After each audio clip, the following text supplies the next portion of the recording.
어버이날의 유래를 아시나요? 어버이날은 고대 그리스에서 시작이 되었는데 고대 그리스인들은 이날 하루 그리스 신화의 어머니 신인 헤라에게 경의를 표했다고 해요. 그러다 17세기 중엽 영국에까지 어버이날이 전해졌고 영국인들은 사순절의 넷째 주 주일을 어버이날로 정했어요. 그리고 한편 1910년경 미국의 한 여성이 자신의 어머니를 추모하기 위해서 교회에 카네이션을 교인들에게 나눠준 일, 이 일이 합쳐지면서 지금의 어버이날이 생기기 시작했어요. 우리 대한민국의 경우에는 1956년 국무회의에서 매년 5월 8일을 어버이날로 지정해서 지금까지 기념하고 있어요. 이처럼 부모를 공경하는 사상은 동양과 서양을 막론하고 어디에서나 볼 수 있는데 성경에도 보면 부모를 공경하라는 말씀이 있어요. 특히나 10계명 중 제5계명을 보면 네 부모를 공경하라. 그러면 내 하나님 여호와가 내게 준 땅에서 내 생명이 길리라 라고 기록하고 있습니다. 그런데 기독교 문화가 우리나라로 들어오는 이 과정에서 교회는 부모를 공경할 줄 모른다는 말이 나오기 시작했어요. 유교적인 관습과 효에 대한 사상이 남아있는 우리나라의 경우 돌아가신 부모님의 기일에는 제사를 드리는데 교회에서는 제사를 우상숭배라고 하여 금지하였기 때문이죠. 그래서 많은 사람들이 기독교는, 그 중에서도 특히 교회는 효를 모르는 종교라고까지 비난을 했어요. 하지만 성경은 부모의 권위에 대해서 상당히 많이 인정하고 있을 뿐만 아니라 부모를 공경하는 것을 아주 당연하게 명령하고 있어요. 자, 그렇다면 성경이 말하는 부모의 권위와 자녀들의 공경에 대해서 우리가 좀 함께 알아보도록 하겠습니다. 먼저 성경은 부모의 권위에 대해서 어떻게 말하고 있을까요? 창세기를 보면 부모의 권위에 대해서 아주 잘 나타내고 있어요. 창세기 27장 4절에 보면 이런 말씀이 있어요. 내가 즐기는 별미를 만들어 내게로 가져와서 먹게 하여 내가 죽기 전에 내 마음껏 네게 축복하게 하라. 이 말씀은 이삭이 자신의 첫째 아들에게 했던 말이에요. 자신이 죽기 전에 장자의 축복을 해주겠다는 거죠.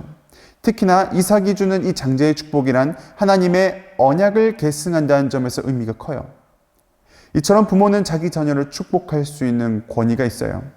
그리고 이러한 부모의 축복은 절대로 가볍게 여길 만한 것이 아니에요. 일례로 야곱의 경우 오랫동안 장자의 권리와 축복에 대해서 관심이 많았던 것을 우리가 알 수 있어요. 그래서 팥죽 한 그릇으로 형 에서의 장자권을 사게 되죠. 반대로 에서의 경우에는 장자권에 대해서 크게 대수롭지 않게 여김을 볼 수 있어요.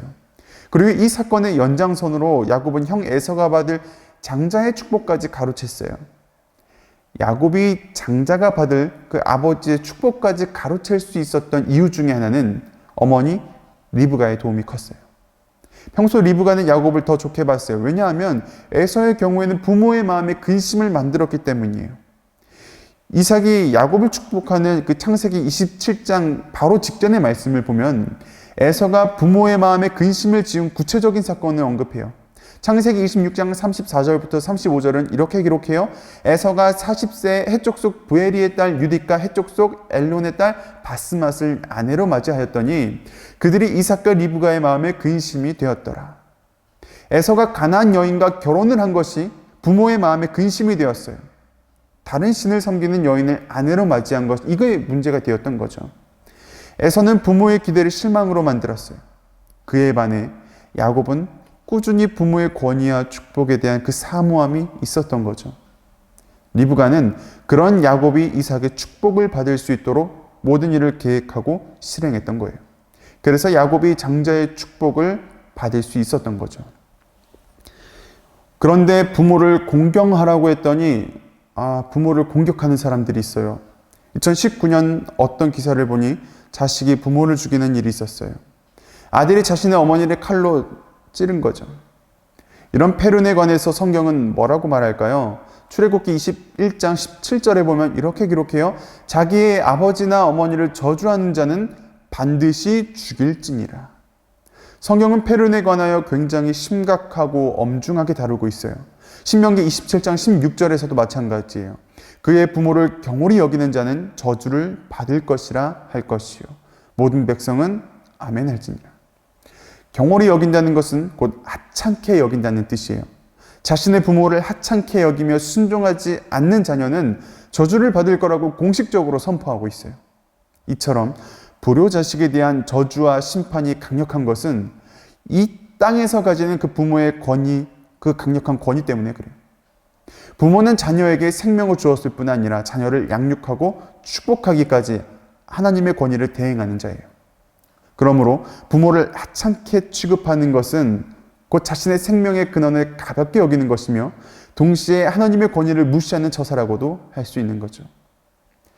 이에 대한 예로 창세기 9장에 보면 노아의 아들들의 이야기가 나와요. 홍수가 지나가고 어느 날 노아가 이제 농사를 시작했는데 이때 포도나무를 심어요. 그리고 그것을 수확해서 포도주를 만들었죠. 당연히 그것을 마셨고 노아는 만취한 상태로 장막 안에서 뻗어버렸어요. 이때 노아는 인사불성으로 벌거벗은 채로 있었어요. 이것을 노아의 아들 함이 보았고 함은 아버지의 그 수치를 보고 즐기며 조롱했어요. 그 대가로 함은 아버지 노아로부터 저주를 받게 되죠. 그 저주의 내용이 창세기 9장 25절에 나와 있어요. 이에 이르되 가나안은 저주를 받아 그의 형제들의 종들의 종이 되기를 원하노라 하고, 이는 노예 중에서도 가장 하찮고 천한 노예를 말해요. 그리고 노아의 저주는 실제가 되고 말아요. 함의 후손은 가나안 땅에 거주하였고 가나안 거민들은 출애굽기에서 이스라엘 백성들의 종이 되었으며 솔로몬 시대에도 역시 노예가 되었고 역사 가운데에서도 페르시아인, 마케도니아인, 로마인들의 종이 되었어요. 그리고 근세에 이르러서도 흑인 노예로 엄청난 시달림을 당해야 했던 거죠. 오늘은 어버이 주일을 맞이하여 부모의 권위와 공경에 대해서 알아보았는데요. 우리를 낳아주시고 길러주신 부모님의 헌신적인 사랑을 기억하며 사랑하고 감사하다고 고백해보는 것은 어떨까요? 그리고 여기서 더 나아가 부모님을 잘 공경하고 섬겨서 하나님께서 허락하신 부모님의 그 축복이 여러분에게 임하길 그리스도의 이름으로 축복합니다.